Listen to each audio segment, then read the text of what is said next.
Hello! Magandang gabi po sa inyong lahat. I'm so happy that you are here and I'm so excited that I'm here. My name is Jeneline and I am Plantita.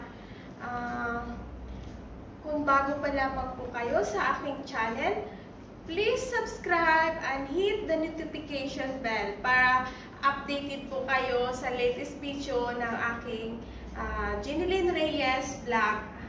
In this episode, let's talk about the insecticide spray. Ano po ang kakailanganin na material? Ito po lamang ay 1 liter water, vinegar, and dishwashing liquid.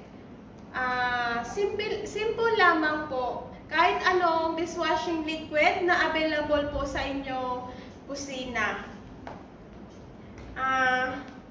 Una, konti lamang ang ilalagay na vinegar. Just 1 drop.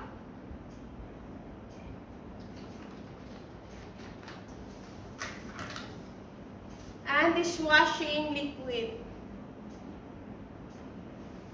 Konti lamang ang ilalagay natin.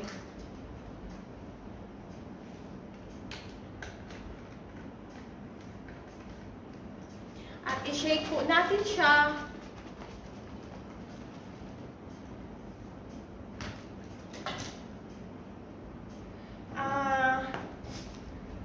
Ito po ang important ng ating vinegar kasi made from processing in the factory na kailanganin na pang-taboy sa insekto. Meron po siya na 4.5% acidity na once na ma-intake or ma-smells, maamoy ng mga insekto, ay maitataboy po ang mga insekto kasi ayaw na mga insekto ang acidic environment. Kung tatanungin niyo po ako kung pwede yung vinegar na galing sa tuba, hindi po pwede yan kasi nasa 5% acidity po ang tuba. Ito po ang kailanganin, 4.5 acidity na vinegar na galing made from factory. Tsaka,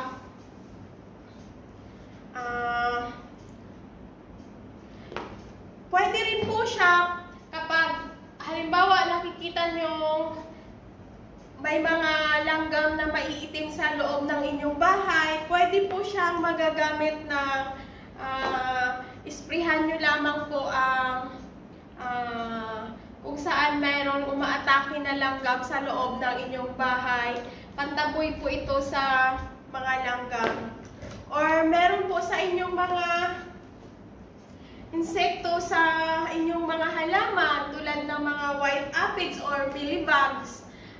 Isprihan nyo lamang po ang inyong halaman. Mas maganda po siya ilalagay or around sa umaga, mga 5 AM. Kailangan i-check po natin ang ating mga halaman kung may mga insektong umaatake.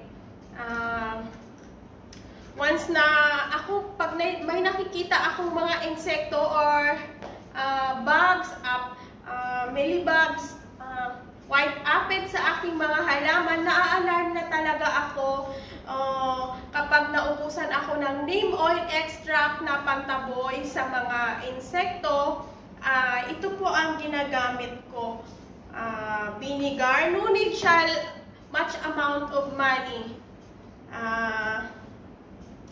Kailangan lang po natin para-paraan na lang kung paano natin maalagaan ang pagmamahal natin sa ating mga halaman. Using vinegar and dishwashing liquid.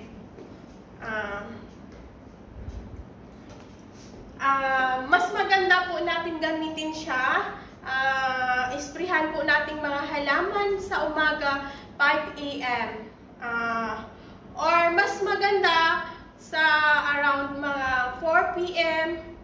mag-i-spray tayo kung may umaatake na mga insekto sa ating mga halaman. Gagamitan po natin itong insecticide spray. Tatanungin niyo po ako kung pagkatapos mag-spray, pwede po ba ninyo i-wash out ang inyong mga pananim? Sagot ko po ay no. Wag po natin i-wash out ang ating pananim kapag gumamit tayo nitong insecticide spray. Dahil useless lamang po ang inyong paglalagay ng insecticide spray pantaboy sa mga insekto. Kapag inyong i-wash out, mawawalang bisa po ang insecticide spray na ginamit ninyo sa halaman pangtaboy sa mga insekto. Once na ma-digest ng mga insekto ang spray sa ating mga halaman, ayaw na ayaw nila kasi sa acidic environment.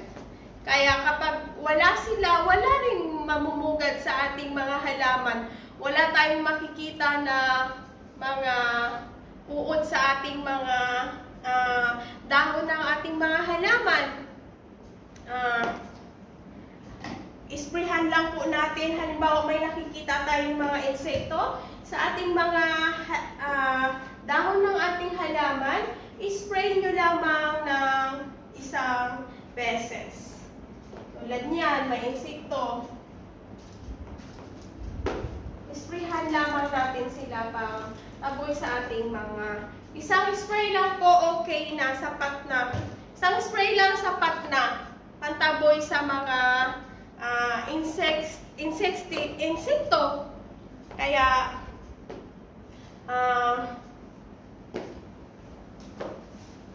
kailangan natin i-check palagi ang ating mga halaman kung may mga insekto na bumugad.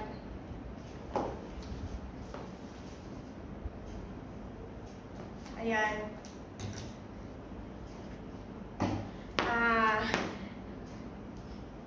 This end our topic for today. I hope na may natutunan po kayo in this topic for today na DIY pest insecticide spray. Once again, I am Jeneline. Kung bago pa lamang po kayo sa aking channel, please subscribe and hit the notification bell as well para updated po kayo sa latest video na Jeneline Reyes Vlog.